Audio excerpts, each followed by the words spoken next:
Boa noite a todos. Então vamos começar mais uma noite de estudo dessa terça-feira com o livro dos Espíritos, com o Fábio. Nós vamos ler a mensagem do livro Sinal Verde, de André Luiz, psicografia do Chico Xavier. O capítulo é o 33, Hábitos Felizes. Usar pornografia ou palavrões, ainda que estejam supostamente na moda, despegar tampinhas ou cutucões a quem se dirige a palavra, comentar desfavoravelmente a situação de qualquer pessoa, estender boatos e entretecer conversações negativas, falar aos gritos, rir descontroladamente, aplicar franqueza impiedosa a pretexto de honorificar a verdade, escavar o passado alheio, prejudicando ou ferindo os outros, comparar a comunidade de pessoas, espalhando pessimismo e desprestígio, fugir da limpeza, queixar-se por sistema a propósito de tudo e de todos, ignorar conveniências e direitos alheios, fixar intencionalmente defeitos e cicatrizes do próximo, irritar-se por bagatelas, indagar de situações e ligações cujo sentido não possamos penetrar, desrespeitar as pessoas com perguntas desnecessárias, contar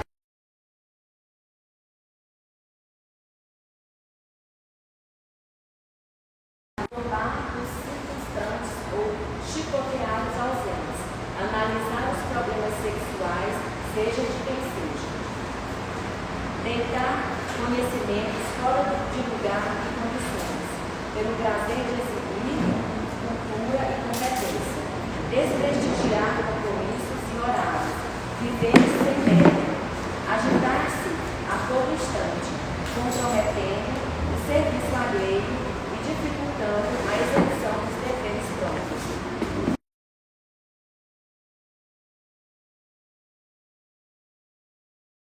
Mais do que dispor, aguardar honrarias e privilégios, não querer sofrer, exigir o bem sem trabalho, não saber aguentar injúrias ou críticas, não procurar dominar-se, explodindo nos menores contratempos, desacreditar serviços instituições, fugir de estudar, deixar sempre para amanhã a obrigação que se pode cumprir hoje, dramatizar doenças e dissabores, discutir sem racionar, desprezar adversários e endeusar amigos, reclamar dos outros aquilo que nós próprios ainda não conseguimos fazer, pedir apoio sem dar cooperação, condenar os que não possam pensar com nossa cabeça, aceitar deveres e largá-los sem consideração nos ombros alheios.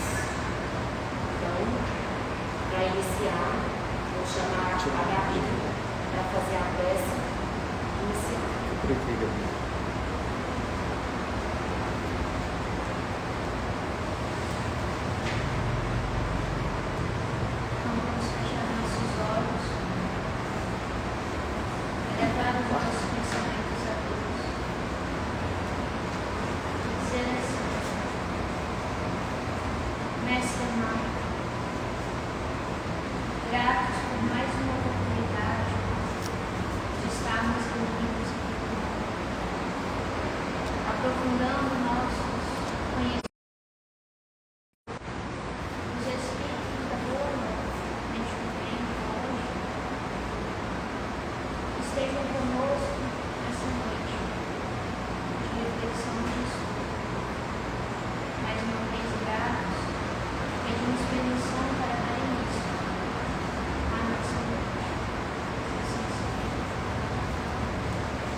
boa noite.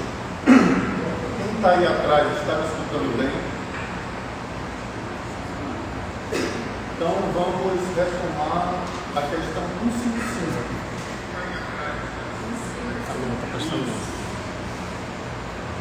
Certinho?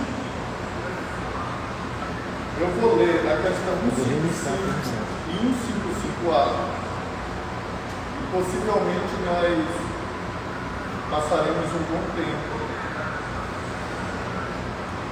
debruçado sobre essas questões. Questão 155. Como se opera a separação da alma e do corpo? Todos os laços que a retinha, ela se desprende. Questão 155A. A separação se dá instantaneamente por brusca transição? Haverá alguma linha de demarcação nitidamente traçada entre a vida e a morte? Resposta: não. A alma se desprende gradualmente. Não se escapa como um pássaro cativo a que se restitua subitamente à liberdade. Aqueles dois estados se tocam e confundem, de sorte que o espírito se solta pouco a pouco dos laços que o prendiam. Estes laços se desatam, não se quebram. Nota de Allan Kardec. Durante a vida, o espírito se acha preso ao corpo pelo seu envoltório semimaterial ou perispírito. A morte é a destruição do corpo somente, não a desse outro invólucro, que do corpo se separa quando cessa neste a vida orgânica. A observação demonstra que no instante da morte, o desprendimento do perispírito não se completa subitamente, que ao contrário se opera gradualmente e com uma lentidão muito variável conforme os indivíduos. Em uns é bastante rápido, podendo dizer-se que o momento da morte é o da libertação, com apenas algumas horas de diferença.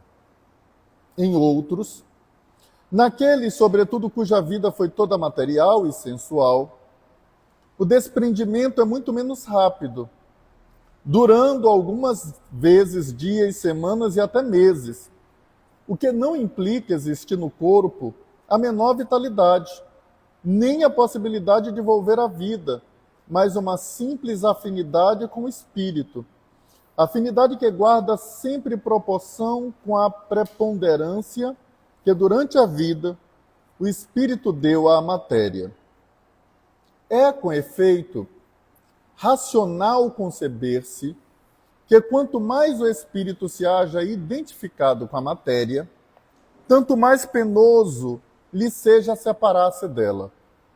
Ao passo que a atividade intelectual e moral, a elevação dos pensamentos operam um começo de desprendimento, mesmo durante a vida do corpo, de modo que, chegando à morte, ele é quase instantâneo.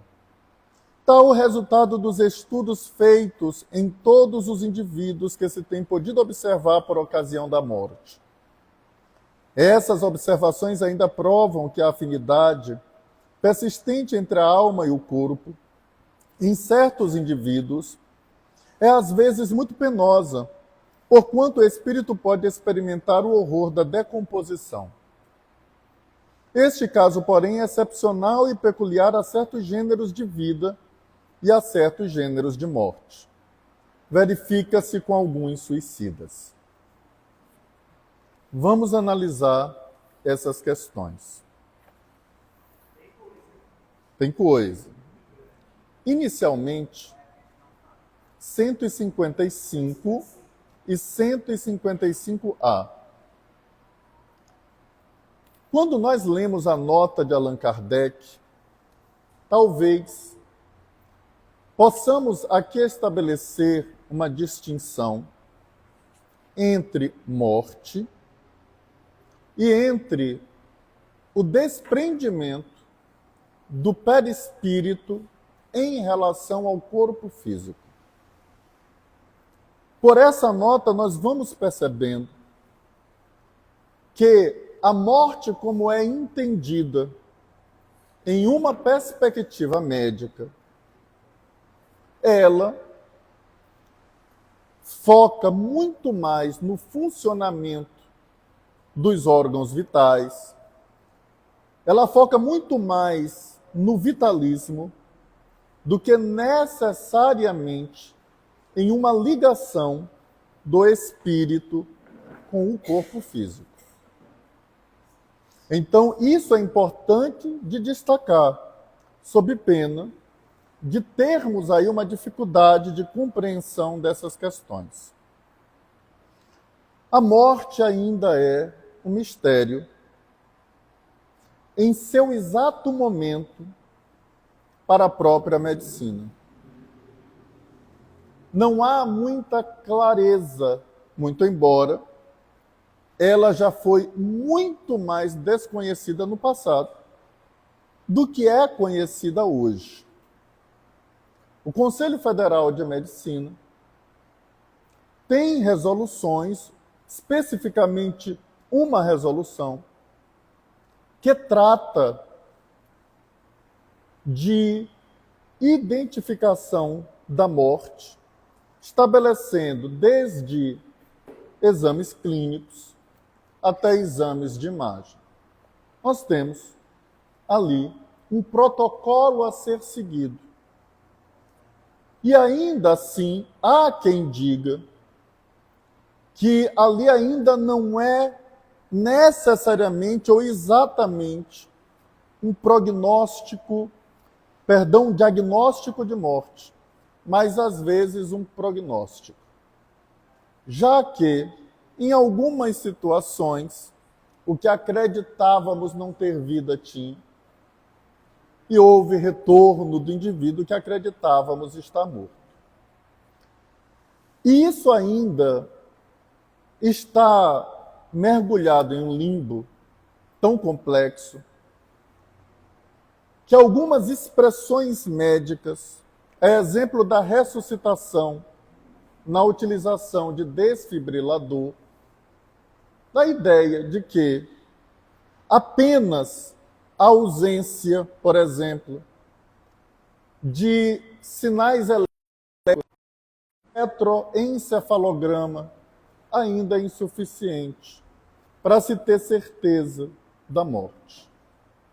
Tanto que há tempo, desde a massagem cardíaca até mesmo o uso de desfibrilador, a fim de que pulsos elétricos façam com que os órgãos vitais voltem a funcionar, tragam a ideia de ressurreição ou de que o indivíduo foi ressuscitado, mas que para uma perspectiva espírita, a morte ali não se operou.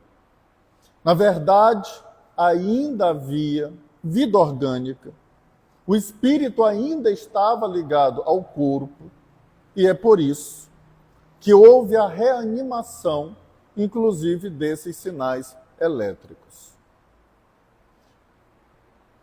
Nós estamos caminhando, indubitavelmente, com a ruptura de um modelo de vitalismo pautada em atividades cardíacas, respiratórias, mesmo circulares, da própria circulação sanguínea, para um modelo mais cerebrocêntrico, onde o cérebro ele está no centro do grande vitalismo do indivíduo. E isso trouxe conceitos importantes para o século XX, como, por exemplo, o da morte encefálica. Ainda aí, nós temos grandes possibilidades de aprimoramento dessas resoluções para o futuro, quando esses momentos forem mais claros para a medicina. E é natural que eles não sejam claros pela própria resposta dos espíritos. Na resposta número 155A, eles utilizam uma expressão muito interessante. Aqueles dois estados se tocam e confundem.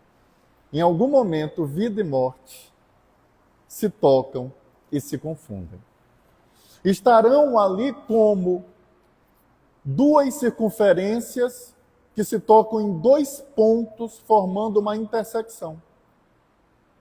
Existe, portanto, uma fase de transição, onde o espírito vai se desligando do corpo. Ora, ele parece estar mais vivo, ora, ele vai parecer estar mais morto, ainda que eu não saiba exatamente o momento onde o espírito definitivamente se desligou numa perspectiva de garantir a vida física, a vida espiritual naquele corpo físico. E há uma diferença, então, no diagnóstico de morte médica ou prognóstico, para quem assim entende, para o desligamento do espírito em relação ao corpo físico. E aí a gente vai, diante desse pequeno preâmbulo, pensar nos fundamentos da nota de Allan Kardec para chegarmos à questão 155. Então a gente vai analisar da 155A, da nota de Kardec, a 155A, a depois a 155. Kardec estabelece que o que liga muitas vezes o espírito ao corpo, mesmo após o evento morte, é a afinidade entre espírito e matéria. Poderia perguntar: qual a tua ligação com o corpo físico? Qual a tua ligação com a matéria? Quão valor dá você ao paradigma materialista? Desde o excesso de cuidado com o corpo, a dificuldade de aceitação de si mesmo, a própria compreensão da vida orgânica e mesmo de tudo que a circunda como algo que é passageiro. E isso vai definir esse desprendimento do espírito em relação ao corpo. Portanto, não é uma questão apenas de falência dos órgãos vitais.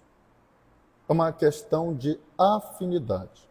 Essa afinidade, ela começa por uma perspectiva de paradigma. Qual é a vida verdadeira?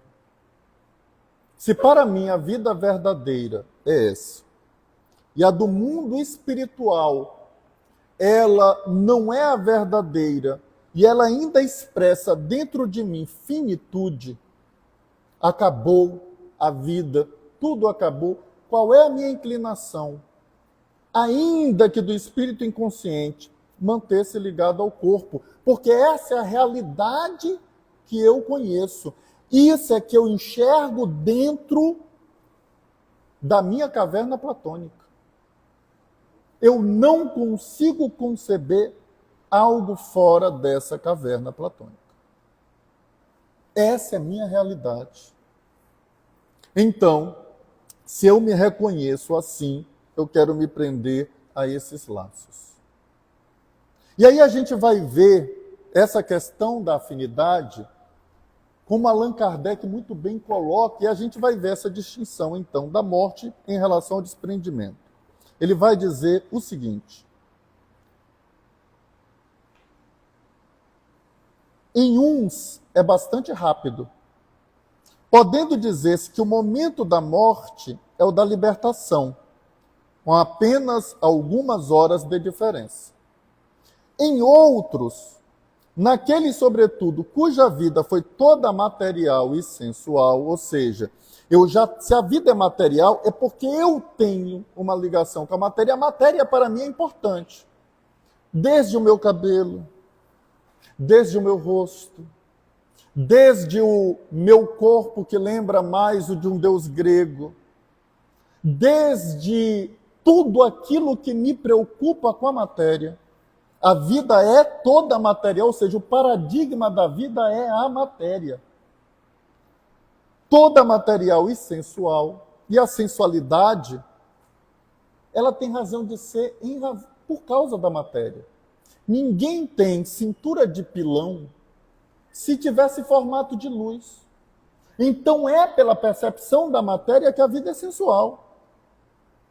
É por isso que eu quero ter um peito avantajado, eu quero ter uma cintura de pilão, eu quero ter o rosto perfeito, eu quero ter o cabelo perfeito, eu quero ser lindo dentro de uma estética da sensualidade. Quando eu falo da estética do que é sensual, como Allan Kardec muito bem coloca, eu não quero ter a forma de uma mulher careca, eu não quero ter a forma daquela pessoa que é magra demais ou que é cheinha demais. Eu quero estar em um padrão da sensualidade, onde aquele que olha seja atraído numa perspectiva da sensualidade, e esse é o conceito do esteticamente bonito. É o da atração pela sensualidade. Então, Allan Kardec, ele é pontual ao dizer, em outros, naquele, sobretudo, cuja vida foi toda material e sensual, o desprendimento é muito menos rápido, durando algumas vezes dias, semanas e até meses. E vão ver agora que esse não é o conceito de morte médico, porque ele continua dizendo o que não implica existir no corpo a menor vitalidade. Então não estou falando de vitalismo mais. Eu não estou falando de vida orgânica. Eu estou falando de um nível de afinidade que o espírito tem com o corpo, que dificulta o desprendimento do perispírito, desse corpo, por algum tempo. E ele continua, nem a possibilidade de volver à vida. Ou seja, eu não estou falando dessa morte, do conceito da medicina, mas uma simples afinidade com o espírito. Afinidade que guarda sempre proporção com a preponderância que durante a vida o espírito deu à matéria. E é por isso que pais e mães precisam educar os seus filhos, para que não deem valor à matéria mais do que ela merece. E isso talvez seja o ponto crucial que Herculano Pires apresenta na obra Educação para a Morte. Cada caso é um caso. Cada um vai ser diferente do outro, depende da intensidade de reação. Exatamente. Maior ou menor. Allan Kardec traz a regra, e a regra ela permite que em cada caso você assim o analise. É por isso que Allan Kardec, sendo um educador, é muito mais sábio e muito mais profundo do que André Luiz. André Luiz ensinaria isso com um caso. Allan Kardec traz a regra que pode se aplicar a qualquer caso. É um exemplo. Então nós precisamos começar da regra para que tenhamos condições de analisar caso a caso. E é por isso que a União das Sociedades Espíritas de São Paulo iniciou um projeto belíssimo intitulado Comece pelo Começo. Quer começar a estudar Espiritismo? Comece pelo Livro dos Espíritos. Isso vai te ajudar a compreender André Luiz. Se começar por André Luiz, você vai tomar a parte como o todo. Você vai pegar a exceção ou o caso concreto, como bem lembrou o Snant, cada caso é um caso, e você vai pegar o caso como a generalidade do todo, porque você começou por essa obra. É natural que você faça isso. Exatamente. Quando, na verdade, não é. Então, essa compreensão da afinidade é o primeiro ponto.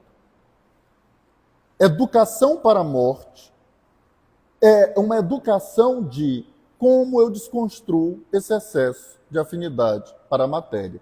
Porque Allan Kardec, ele termina esse pequeno período dizendo o seguinte: afinidade que guarda sempre proporção com a preponderância que durante a vida o espírito deu à matéria. Não é num momento da vida, é durante a vida. Como a matéria teve preponderância para ele. Preponderância. E é tão preponderante que a ela eu vou me valendo muitas vezes de pensamentos inconscientes. Não é um pensamento consciente que o Espírito diz assim, olha, eu vou me prender a esse corpo e quando eu desencarnar eu ainda vou ficar preso a ele. Não é consciente. Ele não vai perceber isso. E é por isso que a educação, como Kardec define, educação é um conjunto de hábitos adquiridos. Então, preciso adquirir novos hábitos. O que está me prendendo à matéria? O que é que mais me prende ao corpo? Então, deixa eu mudar um pouco os hábitos, para que pouco a pouco eu venha me desprender e a morte não me seja tão penosa. Imagina alguém ligado ao corpo físico por meses. Enquanto ele está ligado, a vida não vai parar. E o corpo, ao longo de meses, vai se decompor. Imaginem o que é estar ligado a um corpo em processo de decomposição por meses. O corpo ele vai apodrecendo e eu ligado ao corpo físico apodrecendo. Porque eu acreditei que a vida verdadeira é essa e o mais importante para mim é ser bonito, rico, lindo e charmoso. E de repente a morte se transforma para mim em um verdadeiro aguilhão. E a morte é tão certa. Na verdade, é algo mais certo que nós temos. E Herculano diz, deveríamos nos educar para a morte. É a única certeza que a gente tem. O Enem, meus filhos vão fazer mês que vem. Isso é certo? Não. Podem desencarnar antes. Então, se é importante eu me educar para o Enem, para a morte mais ainda, que pode vir antes da prova.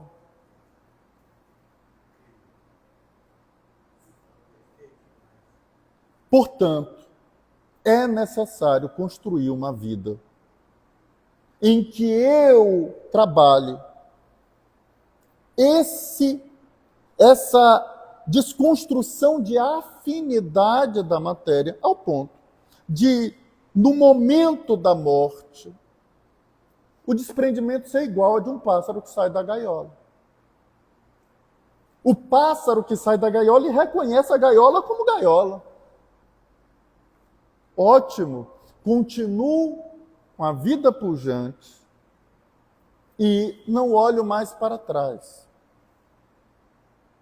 Então, vejamos essa nota de Allan Kardec. Ela é muito grave, porque ela perpassa pelos nossos paradigmas.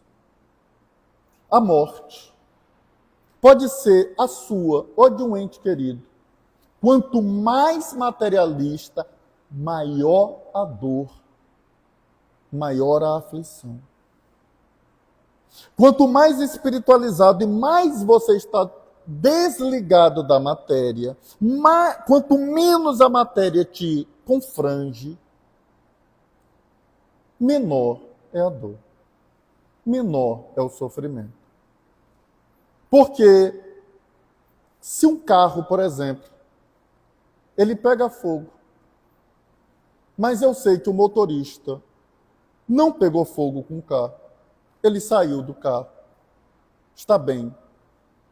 Eu vou sofrer menos, porque eu reconheço que foi só o carro que se perdeu. Só o carro que se perdeu. Mas quando eu acredito que todas as vezes que o carro queima, o motorista vai junto com o carro, o meu sofrimento é maior. Porque o meu verdadeiro amor não é com o carro, espero que não seja, é com o motorista. Porque aquele que o amor maior está no carro, sempre vai sofrer muito, independentemente da situação, quando o carro queimar. Vamos imaginar que o carro é o veículo. O nosso veículo é o corpo. O nosso veículo é o corpo. Quando eu compreendo que o corpo foi destruído, mas o motorista desse veículo, aquele que conduz o veículo, está mais vivo do que nunca, meu sofrimento diminui. Foi só o carro que quebrou. O motorista está bem. Isso não mexe comigo, mas se está mexendo. O paradigma é forte. E quando eu falo de paradigma, ele não se desconstrói com uma leitura. Eu posso ler, 1000 vezes. Porque é uma cosmovisão. Esse não é um saber cognitivo. Mas, na verdade, é como eu faço a leitura da vida. Quanto mais materialista é a minha cosmovisão, mais a morte gera dor. Porque ela gera apego à matéria. E a primeira matéria que eu tenho contato, além do perispírito aqui analisado como semimatéria, é o meu corpo. Então é natural que eu sinta a falta dele. É natural que eu tenha afinidade tamanha com ele, que eu fique preso a ele por algum tempo. Por isso, espiritismo não é apenas uma perspectiva de visitar uma instituição. O espiritismo é um saber que pode me ajudar a viver melhor. E viver melhor é esse desprendimento. E ele continua nessa nota fantástica, dizendo: o espírito é com efeito racional conceber-se que quanto mais o espírito se haja identificado com a matéria, tanto mais penoso lhe seja separar-se dela. Eu estou identificado, eu não queria me separar. Eu tenho um amigo, juiz, e a gente conversa muito, ele não é espírita, não acredita em nada disso, mas é uma figura ímpar e um amigo extraordinário. Ele diz: se eu morrer, o meu epitáfio vai ser o seguinte: me trouxeram para cá, eu estou aqui porque me trouxeram para cá, mas eu quero deixar claro, foi contra a minha vontade. Não queria morrer, gosto desse corpo, adoro ele. E aí eu me lembrei de uma experiência de Divaldo, quando foi a São Paulo, foi assaltado. O ladrão colocou uma arma na cabeça dele e pediu o dinheiro que ele tinha. Não tem. O relógio, não tenho. O que é que o senhor tem? Eu não tenho nada. Então hoje o senhor vai morrer, só aprender a andar com alguma coisa. Aí o Divaldo olhou para ele e disse assim: se você me matar, vai fazer um grande favor. Olha que coisa interessante. Se me matar, vai me fazer um grande favor. Porque vai me libertar de uma indumentária física. Eu nem parti pelo suicídio, o senhor é que vai se encrencar. Mas para mim faz um favor. Eu não estou nem um pouquinho preso a esse corpo. Se quiser matar, mate agora. E aí ele olhou para ele e disse assim: você é louco. Ele disse assim: eu louco? Não sou eu que estou com uma arma na mão assaltando os outros? Uma pessoa que fala com essa firmeza é uma pessoa que não tem medo da morte. Não tem medo da morte. Qualquer um teria medo de falar assim com uma outra pessoa armada, mal intencionada. Ele disse assim: você vai morrer hoje. Você é a primeira pessoa que eu vou matar na vida. Ele disse assim: não, senhor, você é um mentiroso. Eu não sou a primeira pessoa. É sim, o senhor não conhece minha vida. Sua mãe, fulana de tal, está aqui. Está dizendo que você matou ela de desgosto.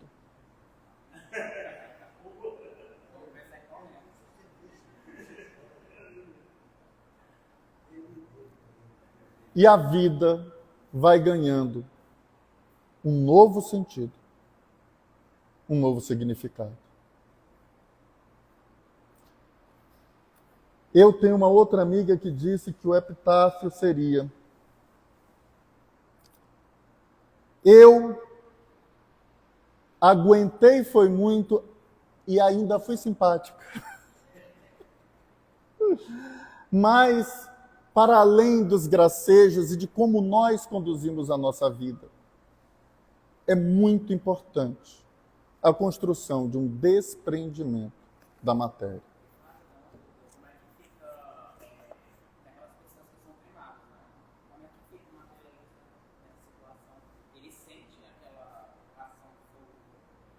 Naturalmente pode sentir. O que nós precisamos compreender é o espírito, ele é indestrutível. Ele é indestrutível. Câncer, por exemplo, não mata espírito.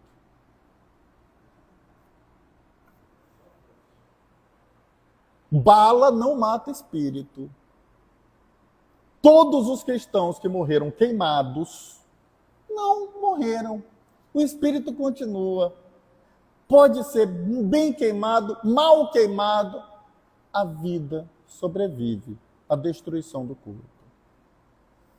Às vezes, naturalmente, nós nos preocupamos com a sensação, ainda que seja temporária, daquele em razão da cremação. Por isso, como a grande maioria de nós guarda grande afinidade com o corpo, alguns espíritos orientam que ela seja feita, a cremação, 48 horas depois da desencarnação, algum tempo depois. Mas qualquer sensação, ela sempre será temporária. Temporária. A nossa percepção existencialista é que se preocupa com a existência do sofrimento. Naturalmente, um médico se preocupa com a existência do sofrimento do seu paciente, ele vai se valer de analgésicos. Deus não quer que ninguém sofra.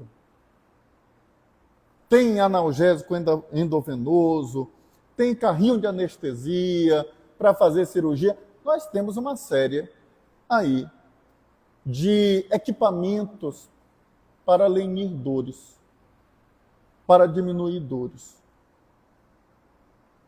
Então, essa construção, ela é necessária. Como é que nós podemos fazer isso? A evangelização infantil ajuda. Porque desde pequeno a gente vai aprendendo que a vida continua. Que hoje eu estou com o cabelo enroladinho, amanhã eu desencarno, volto, agora o cabelo está lisinho.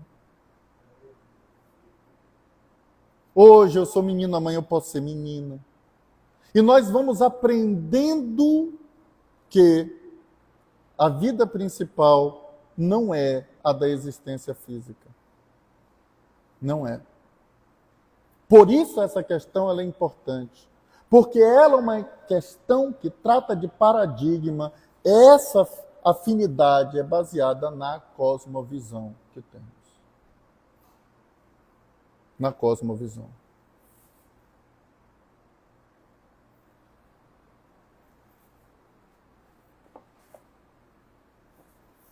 E aí ele continua dizendo, ao passo que a atividade intelectual e moral, olha que coisa interessante, intelectual e moral, estuda e te transforma, estuda e melhora. Às vezes a gente fala assim só de caridade e esquece que a lei do progresso é intelecto moral. Os bons espíritos, lá tem aqueles mais inclinados ao exercício da caridade, outros mais inclinados ao conhecimento. Ambos estão na segunda ordem. Mas os puros só são aqueles em que conhecem tudo e amam a todos. Então, o avanço intelectual faz parte do progresso do espírito. Faz parte do progresso do espírito. E aí ele continua. Ao passo que a atividade intelectual e moral, a elevação dos pensamentos, opera um começo de desprendimento. Então, é pela busca intelectual e pela busca moral que eu começo a me desprender. Esse desprendimento não quer dizer que se eu estudar e me transformar, eu vou desencarnar. Não é isso. Porque esse desprendimento é pela afinidade. Eu, reduzindo a minha afinidade, como eu não estou preso ao corpo, quando eu desencarnar, eu me liberto mais rápido. Não estou preso a ele. Não estou preso. E aí ele continua. Mesmo durante a vida do corpo. E é melhor que seja durante a vida do corpo. Que eu vá me desprender dessas coisas materiais. De modo que, chegando à morte, ele é quase instantâneo. não tenho afinidade, desencarnei, ficou para trás. Recordei-me agora do diálogo de Sócrates com os seus discípulos, logo depois que ele tomou cicuta. Tomou cicuta, estava já num estado de habitação, caminhando para a morte, para a desencarnação, mas ainda consciente, e um dos discípulos pergunta: mestre, onde nós devemos colocar o teu corpo? Na ágora, onde tu pregavas? Na necrópole, onde estão os mortos? No caminho por onde tu passavas? E Sócrates responde: Sócrates não está no corpo. O corpo, coloquem onde vocês quiserem. Sócrates não está no corpo.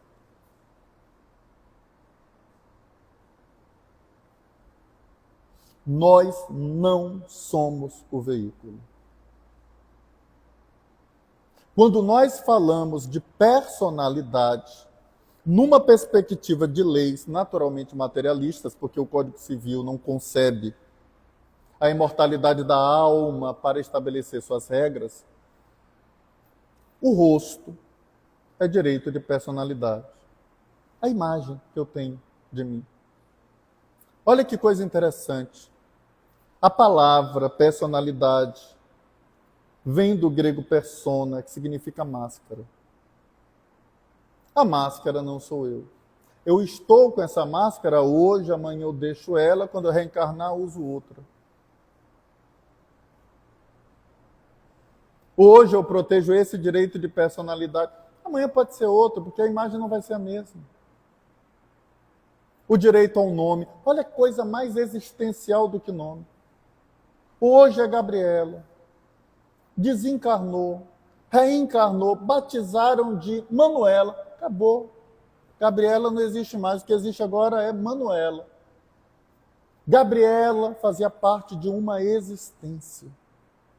Se é existencial, é naturalmente limitado, tem início, meio e fim. Um dia acaba.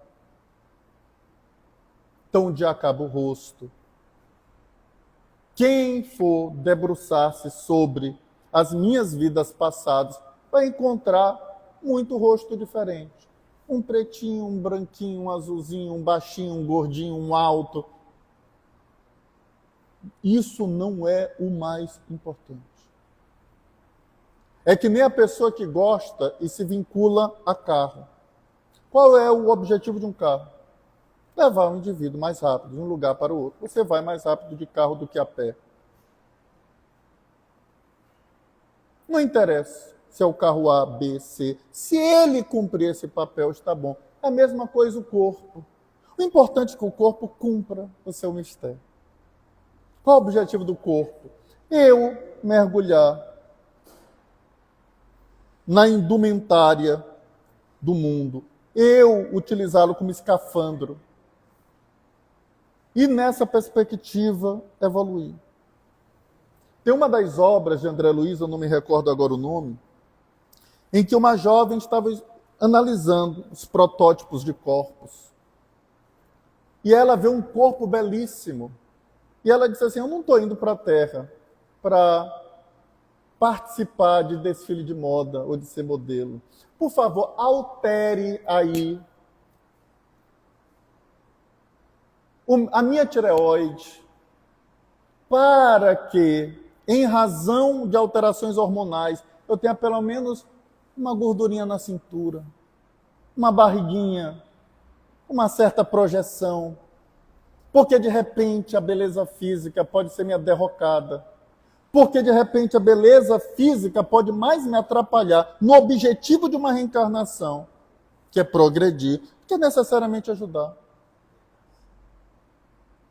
Então, quando a gente pensa na morte, a gente pensa na vida. Qual é a boa morte? A boa morte é daquele que bem viveu. Essa é a boa morte. Não é uma morte de alguém que esteve deitado numa cama, ou então numa poltrona confortável assistindo Netflix e morreu sem dor. Não, não é essa. A boa morte é daquele que bem viveu. Se ele morreu crucificado, a morte ainda não é ruim. Agora, uma pessoa que fez o mal durante toda a vida, ele pode morrer sem dor. A morte dele não será boa. E Paulo já nos alertava isso quando dizia: ó morte, como quem estivesse falando com a morte, ó morte, onde está o teu aguilhão? Como quem diz assim: morte, tu não tem aguilhão nenhum, tu não é capaz de me fazer sofrer. Ó morte, onde está o teu aguilhão? O aguilhão da morte, ele mesmo responde, é o pecado. Ou seja, só o erro pode fazer com que a morte ela me traga uma experiência penosa. O aguilhão da morte é o pecado. E a força do pecado é a lei. Existe uma lei divina, uma lei de causa e efeito. É por causa dessa lei que o erro, ele se desdobra no sofrimento. Portanto, quando isso começa a ficar claro, a nossa vida passa a ter um sentido espiritual. E nós precisamos buscar um sentido espiritual para a existência, sob pena de as nossas vidas serem altamente sofridas. As pessoas que batem as portas das casas espíritas estão batendo pelo sofrimento. E precisamos chamar a atenção deste caminho para sofrermos menos. Vejamos como era feliz a vida de Chico. E se você procurasse qualquer especialista em estética, ia dizer, mas o bichinho era tão feio, desprovido de beleza. Ou se perguntasse para um mineiro, desabonitado, um nordestino, mas era uma alma tão feliz. Enquanto tem tantas beldades que aparecem no Instagram, nas revistas, caras, e vivem tanto sofrimento. É o influenciador fulano de tal, depressivo. Ah, mas e o padre Beltrano de tal? Depressivo. O outro padre? Depressivo. E de repente estamos mergulhados em tristeza, em nostalgia, em melancolia, porque a vida não tem sentido. Porque a matéria é fugaz, de repente eu coloquei o sentido da vida em algo que é totalmente passageiro. E é passageiro, não precisa nem desencarnar para ser passageiro, porque o tempo não perdoa ninguém. O hoje que se acha bonitão, amanhã estará com aquelas manchinhas na pele, com dificuldade de andar. Porque esse é o efeito natural da velhice. Por mais que a gente acredite que agora existem formas de enganar a morte, que agora as pessoas chegam aos 80 anos de outro jeito. É notável, é extraordinário. Uma vez eu estava olhando no Instagram a comparação da pessoa de 80 de hoje, de 80 da década, de 2 décadas atrás. A qualidade de vida melhorou, indubitavelmente. Mas ainda assim, os cabelos brancos vêm. Mas hoje existem shampoos que fazem a gente entrar no banheiro com 95 anos e sair com 78. Está mais novo, não tem mais cabelo branco, está bonito. Mas ainda continua com 90 e tantos anos. E a morte virá. Porque a morte, quando vem, ela não vem procurando o indivíduo, porque ele está parecendo. Esse é o único requisito para a desencarnação. Está encarnado.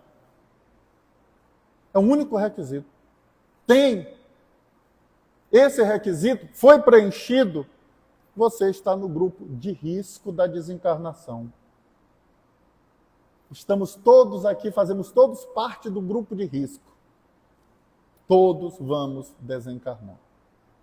E como diria a minha avó, ou de morte morrida, ou de morte matada, mas vamos desencarnar.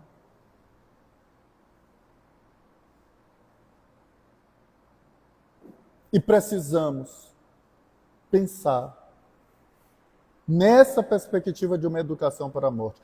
Essa talvez seja uma das obras mais belas de Herculano Pires. Precisamos desconstruir essa afinidade com a matéria e começar a construir uma afinidade com Deus. Uma afinidade daquilo que toca e interessa a alma, o espírito. E embelezar essa alma, que tem um outro modelo de estética, um outro modelo de beleza. É isso que precisamos preparar.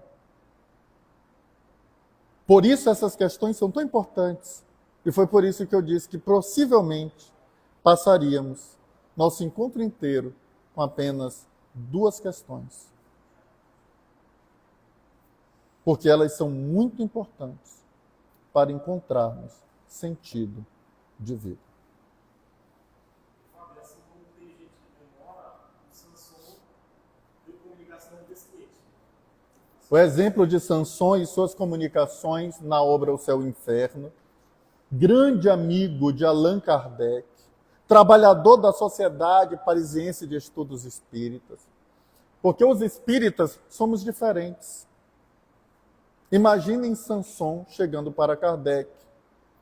Eu me lembro dos desenhos animados que a gente assistia no passado.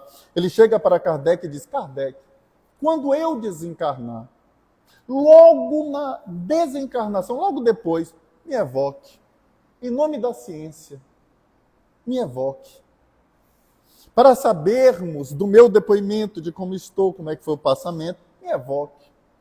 Olha que coisa interessante, ele desencarna, a família naturalmente foi para o velório.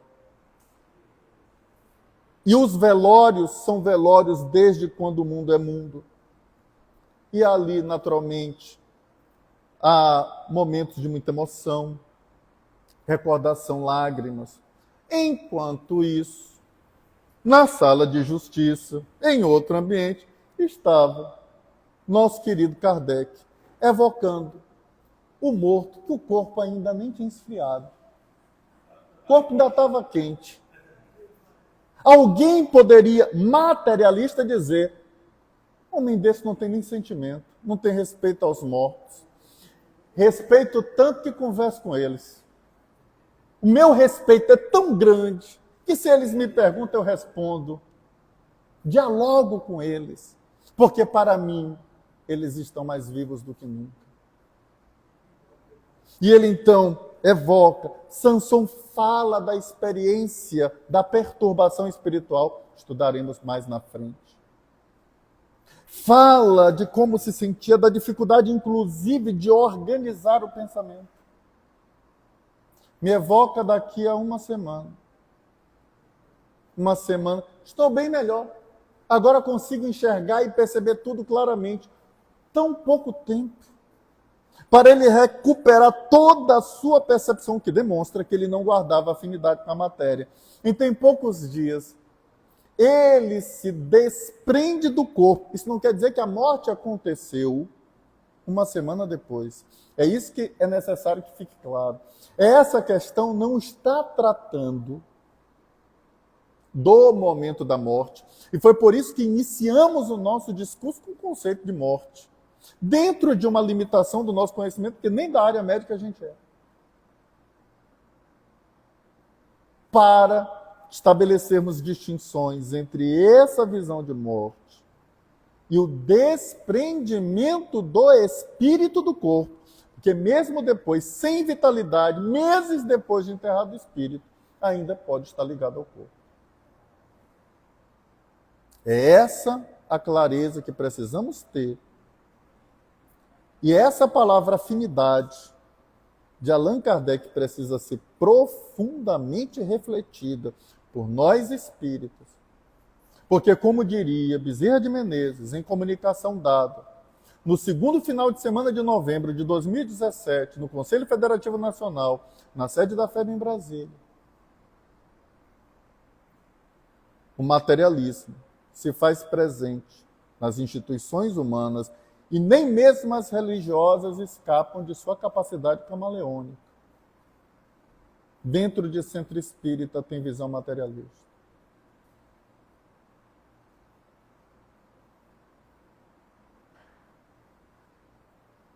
Aí eu me lembro de Sócrates falando com os discípulos.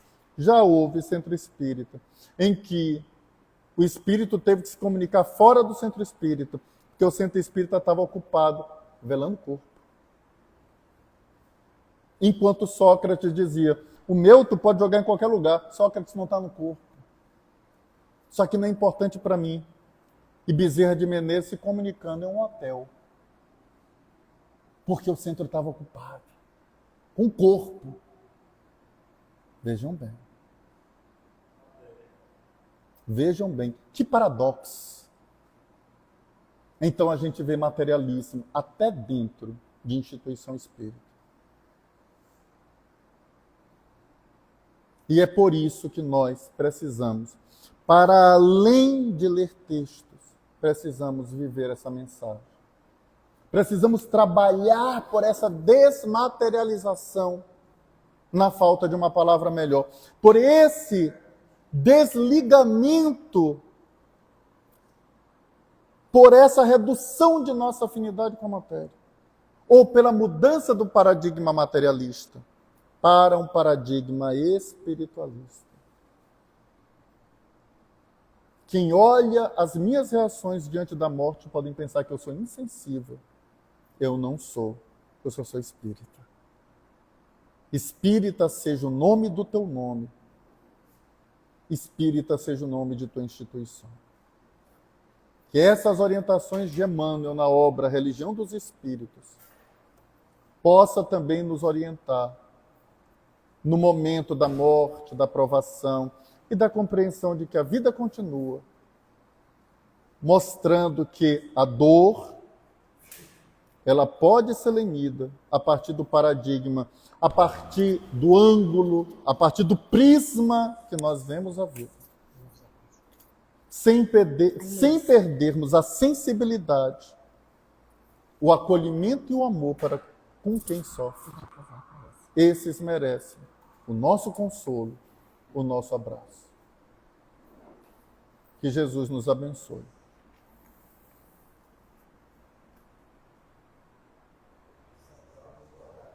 Então, para finalizar, esse belíssimo estudo do nosso querido Fábio, quero relembrar os horários de funcionamento da casa, que na segunda nós temos o estudo do Livro dos Médiuns, logo em seguida o estudo do Evangelho. Na terça-feira nós temos o Livro dos Espíritos com Fábio e logo após os Mensageiros. Quarta-feira, atendimento fraterno. Na quinta, palestra pública e na sexta nós temos o NEP, certo? Estão todos convidados. Vamos chamar nossa irmã Inês para finalizar esse belíssimo estudo. Boa noite a todos.